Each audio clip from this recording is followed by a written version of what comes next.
Welcome back to my YouTube channel for How to Love a Battered Woman. My name is Nia Renee, and this is part 2 of the story time of what would my life be if I would have stayed.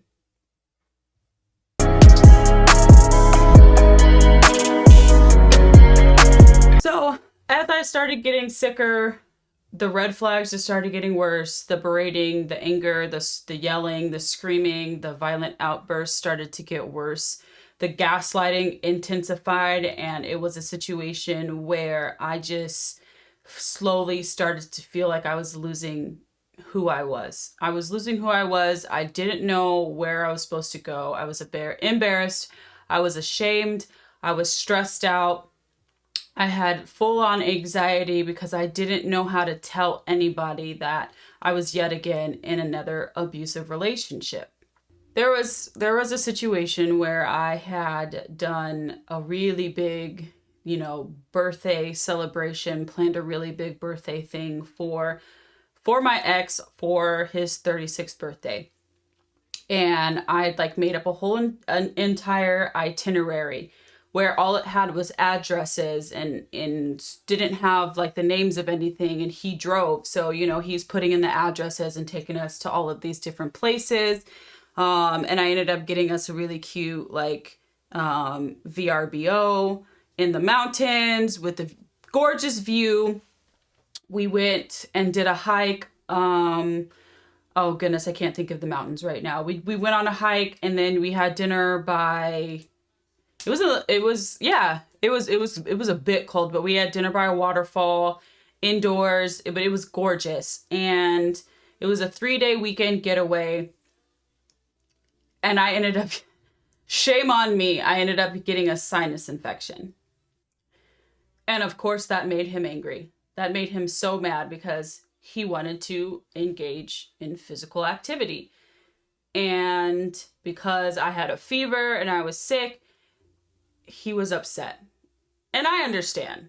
I understand being bummed out, if you want to get a little physical for your birthday, congratulations, boom, boom, get it in, whatever. That's fine. Being a little bit, bummed out about it.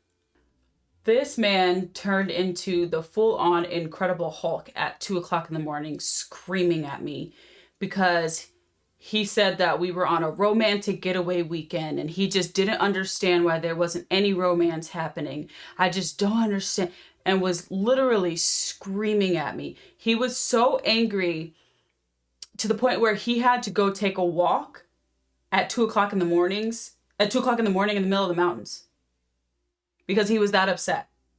So when he came back, I gave in. I was like, okay, fine, whatever. Let's just get out of the way because I just don't want him to be angry at me. I don't want him to be upset anymore. Let's just do it. And the whole entire time we are doing it, this man is berating me. He is full on yeah, see, this is why don't you want to do this? You need to be doing this more. We need to do this. And it was a lot. He was literally taking his anger out on me, and it was horrific. And it was in that moment where I looked at him and I told him when we were done, I was like, you don't ever do that again. Don't ever do that to me again. And he was like, yeah, I know. I feel like I took that too far. I'm really sorry that I took things too far. And I just want you to know that I appreciate everything that you're doing for my birthday and everything that you do. I love you so much. And then it just kept going downhill from there. I won't go too much into the details because it is, a bit, trigger warning and stuff like that. But, there was a lot of unconsensual encounters that happened in that relationship as well. And one of the biggest red flags I should have paid attention to was the fact that he was very insensitive to women and abuse and being physically abused because his mother was abused when he was a child. And he harbored so much anger toward her and with her because he felt like she wasn't the mother he needed her to be because she let men beat her. And it just constantly felt like he was just so angry at women. It felt like he just hated women. And it just was, the way he would talk about women and what women needed to do for their men. And it was just very misogynistic. And it was a lot to deal with in that relationship. And I had ended up having a surgery on my lady parts. They found, a fairly significant tumor in my lady bits. And I had to have surgery on that. And, I told him the doctor said that I couldn't engage in physical activity for 6 weeks. And he was so upset. And we ended up engaging in physical activity within 2 weeks of me having surgery. Yeah, I know. And he was just so angry at the world. Everybody owed him everything. The world was out to get him. The world was out to get him. The world was against him. And when you're in abusive relationships, there's a lot of physical things that happen. Your body has a lot of physical responses. And I ended up having a stomach ache every single day I was in the relationship with him. My stomach always hurt, like to the point where I couldn't eat. Like I was eating soup, or just drinking broth, and I was barely eating because my stomach hurt so bad. And my stomach never hurt like that after I left that relationship. Your body does a lot of things when you're constantly in a fear response, when you're constantly in a PTSD episode. Your body holds the stress and the fear in your body. And that was also a big thing that made me realize. But no matter what happened when I was sick, he was angry about it because I wasn't able to cater to him. He was angry because I wasn't able to give him what he wanted 24/7. I wasn't, a maid and a chef and a freak in the sheets, and I wasn't all of that for him 24/7. And so what would my life look like right now if I was still with him? Uh I I ended up getting diagnosed with a condition called Chiari malformation, um, literally like a few months after him and I broke up. And basically just means that my brain was herniating into my spinal canal. And my life would have been hell if I stayed. My life would have been hell because if I couldn't do what I did before I had brain surgery, and before I 1,000% can't do that now. And, I am exhausted 24/7. I sleep all the time. I barely have enough energy to do a lot of different things. And so if I would have stayed in that relationship, and if I was, had to go through having brain surgery and knowing that the whole entire time his anger is just building up and building up and building up and building up and building up and building up and building up and building up because he can't take his physical nature and do that with me, as that's what he liked to say, my life would have been hell. And I'm just so thankful that I have the boyfriend that I have now, the person that I have, my person. I'm so incredibly thankful because with him, life is so much different. Um, but if you can't hold your anger, like if not having sex with someone makes you that angry, then you don't need to be in a relationship with a person. You got other things you should probably focus on and work on. And you should just be with several different people if that's what your needs are that much. Because we ended up being physical 7 times in one day. And that was still not enough for him. He still wanted to keep going. And I was in physical pain. And I couldn't.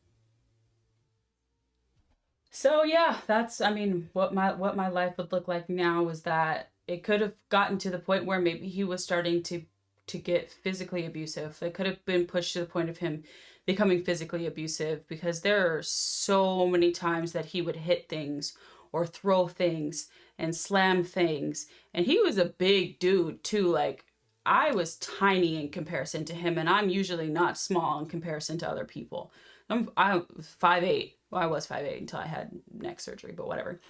Um, and so what my life looks like now in comparison to what it looked like back then, the vast difference is that I took the time to truly try and heal, and find out the deeper parts, the deeper roots, the deeper things, the in-depth look at what was causing me to be attracted to abusive people. And he was the last relationship that I ever said I was going to be in that was abusive. I made a very strong vow to myself, but that required that I did the work. That required that I went to therapy. I did intensive therapy for a year and a half. I journaled and I blogged and I wrote and I dug really, really deep. And I just look at my life now and where I would be if I stayed in that relationship. I wouldn't be myself. I would continuously be trying to cater to his needs and what he wanted. And it could have physically hurt me with the way that my physicality is set up now. So when you guys look at things, when you look at things in hindsight, look at the vast differences between, where life could have been versus where you are now, especially considering the fact that people get physically ill in abusive relationships. People get physically sick in abusive relationships. My life was already going downhill. I already almost didn't survive because my brain was swelling at a rapid rate, to the point where I almost didn't make it out of 2019. If I didn't have the surgery, I can guarantee you guys I wouldn't be sitting here with you guys right now.